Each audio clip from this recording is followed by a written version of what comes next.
So the Golden State Warriors get their 7th win in a row. The big story tonight, though, DeMarcus Cousins making his Golden State Warriors debut. 14 points, 6 rebounds. Andre Iguodala, after the game, spoke with Kareth Burke. Why are we here? I'm sorry. This man's like, I gotta go play golf. Boogie's like, I've never been this open. Am I allowed to shoot this much? And they're just, what? You're laughing because it is that ridiculous now that we've seen Boogie on the court displaying the skill set. I was just telling Steve Kerr, thank you. That's all I was doing. Thank you, Steve. No, I'm teasing because I've been watching this since the very first players-only game. Steve said, okay, we're not allowing cameras in because Boogie was doing one-on-one full court. So I was able to watch it. So when I came back, I think if you remember back right before Thanksgiving, I said, hey, Steve Kerr said I can say he's running, he's doing one-on-one full court. Then a few days after that, he came out there, he's been practicing with the G League. So all the things that we've been hearing, now we're seeing not finished product, but we see the product now, Boozer, of the hard work he's been doing since the injury. Yeah, that's the progression, man. He's done a great job of keeping himself in great shape. He looks slim to me. I remember him being bigger when he played with the Pelicans. But the things I wanted to see, he did. He ran the floor very well. He got open shots. He took a shot with confidence. The dunk, the first play, getting above the rim, like those things is what you want to see in the first game, and he'll build off that. And now we also see a stretch 5 for the Golden State Warriors. I mean, you're a shooter. You're just giggling over here thinking about the idea of Andre Iguodala says, yeah, you're open, Boogie. Shoot the 3. Playing with, a guy like Penny Hardaway who was just, sometimes unselfish to a fault. And now you're with a team now that's willing. You just heard Iggy, man, keep shooting. Keep shooting. Steph, Katie, keep shooting. They want that. They're unselfish. They understand when you play well, we play well. Because we know when we play well, you're going to play well. And the ball will continue to hop and continue to share. So you watch this play right here. First play of the game, you talked about Booz. You set the elbow screen, and then you roll straight to the basket with some strength. You look for him to go up, how he comes down with confidence. Look at the bench go crazy. Now the other elbow, we're talking about the patience. This is normally Draymond Green in the pinch post. You're waiting. I got Steph Curry. I got Klay Thompson. Take your pick. Now we talk about the passing, right? Now it's passing. Now defense, you contest. You have other rebounds like Draymond. Now get out and run. You bump into one of the opposing team. You get the ball, and you finish the play. Now you get back on defense. To Cousins' point, he's never been on a team like this, maybe since college with John Wall, the one-and-done team in Kentucky with all that talent, maybe? Oh, no. Huh? Maybe? No, not even, no. Okay. Thank you. No. See? The greatest shooter of all time, right? Maybe the greatest backcourt in shooting-wise of all time, right? There's no more we're question. going to have a discussion. There's no more question with that. Kevin Durant, 2-time in a row Finals MVP. Arguably the best small forward at his size. Iceberg right? Slim. Come on, man. Come on. we're Draymond Green. And don't forget, Andre Iguodala was an all-star in his career when he came. Yes. He was the one they paid to come there. MVP of the Finals MVP. Never been a team like this. Now the one thing, okay, let's try to get specific here because this is getting ridiculous. It's fun. But when Boogie on the fast break running the court to receive the pass, that's really the key there in the sense of if he's going to hustle like that, if he's going to work hard like that, it's going to be a really, really big problem for other teams. Yeah, you see it right there. If he's willing to do some of the dirty work that the old guys have done, like JaVale McGee and Bogut we talked about, these guys are centers that were skilled in different areas. Boogie has all that in one body. He can do inside, he can go outside, he can be physical, he can rebound, he can run, he can play defense when he's motivated. And you can tell right now, the first game, he's motivated to get back and play basketball. So I think this is a great stepping stone. It's great to see Boogie back out there. Looking forward to seeing more good things. And as far as the hustle is concerned, okay, 6 fouls in just 14 minutes, right? Or what is it? Yeah, 14 minutes. He scored 14 points. He also had 6 fouls. That's almost a positive in the sense of, hey, he's working hard trying to prove to these guys that he's willing to play defense because changing the narrative on his career is important in that regard. That's the biggest thing because everyone, for all the non-believers and the people who are not on the Boogie bandwagon are sitting at home right now kind of chewing that popcorn like, man, I didn't think he was going to come back right. I didn't think he was going to take care of his body. I didn't think he was going to – all those I didn't think, well, this was the first day. The first game of many to come. Now, the question for me, Chris, and Booze, and for people at home is tomorrow morning. How sore is he? Yeah, that's a good point. Massage, the ice down. Now, that part of now, can I put the second game, the third game, the fourth game, until all that soreness goes away and you get back to your basketball legs? That's when things get very interesting. And we've heard Steve Kerr speak on it in spurts. Yeah, exactly. In small doses, we'll see. No rush. If you're giving us this now, and we know we got the All-Star break, then you kind of rejuvenate a little bit, you kind of change gears, and then now you get into 14 minutes, 20 minutes, 24 minutes, and hopefully by late March, early April, you're into real good basketball shape, and now you're really feeding well off everything else we're talking about. Yeah, Western Conference, they're going to have to tighten some things up. It was a one-point game at the half, and the last time the Clippers faced the Warriors, Los Angeles shot 78% from three-point range and lost. So you have to think, that's just a defeating feeling playing against the Warriors. The Bay Area. 1, 2, 3, 4, 5, 6, boogie. Throw into the rack. How serious was that move? 1, 2, 3, 4, 5, 6, boogie. Man, oh man, I can take a few more of those. 1, 2, 3, 4, 5, 6, boogie. And Boogie hammers it on the run. 1, 2, 3, 4, 5, 6, boogie. Somebody woke up Boogie. Well timed. You watch DeMarcus Cousins play, you see all the talent, you see the numbers. Not too many big guys at his size is that agile, that mobile, can shoot the three, put the ball on the floor, get to the basket. He could be the best big man in the NBA. He got so much physical talent. Boogie for three. Unbelievable. Left going to the rim and dunked it on a wind-up right-hand finish.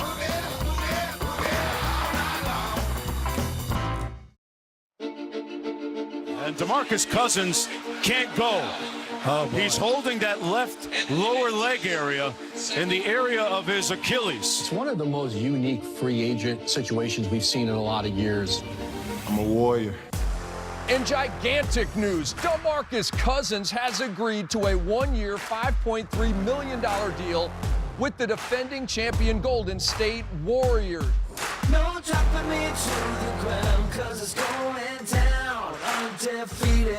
Apparently nobody else wanted DeMarcus Cousins. He didn't get one single offer. Well, my main goal is to win a championship. That's what I'm signing up for. When the injury happened, he's getting ready to sign a near-max contract. So think about that. Look at the work Boogie has put in just to come back. Think about the work ethic it takes to get all the way back physically from where he was. I'm improving each and every day. I'm getting strong each and every day. It's just a matter of time before I'm back on the floor. We're definitely excited to have him. He's been working hard. It's been a long year for him. I'm looking forward to just seeing him out on the floor, just doing something that he loves again. You can shoot, you can space the floor, you can do it all. He's a monster on the boards. He's going to be great. It'll be a lot of emotion, honestly. I don't think anybody could ever really understand this, and I don't really expect them to unless they've experienced it themselves. This is something that other teams have never had to worry about with Golden State. They can now actually produce offense from the inside out with a true big. Maybe Boogie is the wrinkle in the injection of energy that this Warriors team is really looking for this season. I'm excited to see what we look like when once DeMarcus gets his feet underneath him. I think we got a chance to be really good. Undefeated. The Golden State Warriors will bring out the 66 starting lineup of the Steve Kerr era tonight. This one happens to include 5 All-Stars with the addition of DeMarcus Cousins, who is set to make his season debut tonight for the Dubs in a starting lineup in L.A. against the Clippers. That's where they begin a 5-game road trip, and that's where we find Sean Powell from NBA.com. Sean, good to see you as always. Expectations tonight for minutes, not only in terms of how many, but how they're doled out for Cuz. I think everything is going to be tempered. Obviously, you're coming off a major injury. You missed training camp, first 2.5 months of the season. Steve Kerr says he doesn't really have minutes restrictions, but DeMarcus Cousins says, hey, I'm going to be out there for 30 minutes. So I think it's one of those things where they're just going to see how he holds up, see if he can get into the flow. And I think there's going to be a lot of communication between DeMarcus and Steve as far as when to pull. Sean, how much of this night is about DeMarcus Cousins finding his own rhythm, and how much of it is about him finding the right rhythm with this group in terms of just looking comfortable, not putting up numbers, but looking like he fits? I think it's actually a little bit of both. You have to understand that the Warriors in the Steve Kerr era never really had a big man who could score. Not that they really wanted Andrew Bogut to score, JaVale McGee, or Zaza, but DeMarcus provides a twist. And this is a guy who, before he got hurt last year, averaged 25 points. For his career, he's averaging right around 22, 23 points. So he can score. So now the trick for the Warriors is, how do we fit this new dynamic into our flow? A lot will depend on how well DeMarcus Cousins plays. But, in the past, their centers were on the bench the last 2 minutes of a tight game. Now that DeMarcus Cousins plays well, their center will be on the floor, and we'll see how it all works. They have a few months to work it out, see going into the playoffs how this is all going to fit. Sean, before we came on, we had some of your video from shoot-around today, and other than the fact that it looked like it was shot on a flip phone, I thought it was really, really good stuff with Steve and DeMarcus. But what are Draymond and Kevin Durant saying right now about this coming back, and what's their mindset in terms of taking on the experiment when they've just kind of figured themselves out? Well, first of all, Draymond and Kevin Durant are thrilled DeMarcus is coming back in this game, because the last time they were here at the, at the Staples Center, Draymond and Kevin Durant got into it. So now everybody's talking about, this DeMarcus Cousins first game, and not what happened the last time they were here. But I think everybody's excited. Everyone's saying all the right things, and they're very enthusiastic about what DeMarcus Cousins can bring, and also about his fitness, at least in practice to this point. Sean, Cuz is healthy enough to play tonight. Obviously, they believe he's well enough to get back into an NBA flow, but that doesn't necessarily mean he'll be all-star Cuz anytime soon. Considering how unpredictable the history for recovery of this particular injury is, does the team really have any idea how close he'll be to the player he was a year ago? No, they don't. And this is a guy, by the way, who weighs a listed 270 pounds. No big man obviously has come back from this injury and been very good. I know Elton Brand had it. He was okay when he came back, but even he said he wasn't the same player. This is all new territory for everybody involved, for DeMarcus, for the Warriors, for everybody who's watching, to see if a big man can come back. Now, the other thing is DeMarcus going to play from rim to rim? An interior presence defensively and also get low post points. Well, that's a lot of running up and down, as opposed to a player who would probably play roughly around the perimeter. So, look, there are a lot of questions here, and tonight's not going to answer those questions. Maybe next week. It's all an evolution. As Steve Kerr says, we don't want to get too far ahead of ourselves. We want to see how this plays out. It's going to be fascinating. Sean Powell with us. And Sean, we appreciate, after you put down the flip phone from shooting that video, that you answered your pager when we called to you so you could come on and talk. I'm not going to put up with too much more than speaking on my guy like that. I'm not going to do it. We'll talk to you soon. I paid my bill. All right, see you, Sean. This is going to be really interesting tonight. You know what? And I think Sean raised a great point about the fact that no matter what the external expectation is and how much we try and grade this on a quarter-by-quarter basis, internally, the Warriors know exactly what they're dealing with. Think about the time Steph and KD have missed the past couple of years. Draymond now this season. They've had to adjust and incorporate somebody into the mix. Now, granted, this is the first time they'll have to do it with somebody who has not yet played with this group. Right. That's new.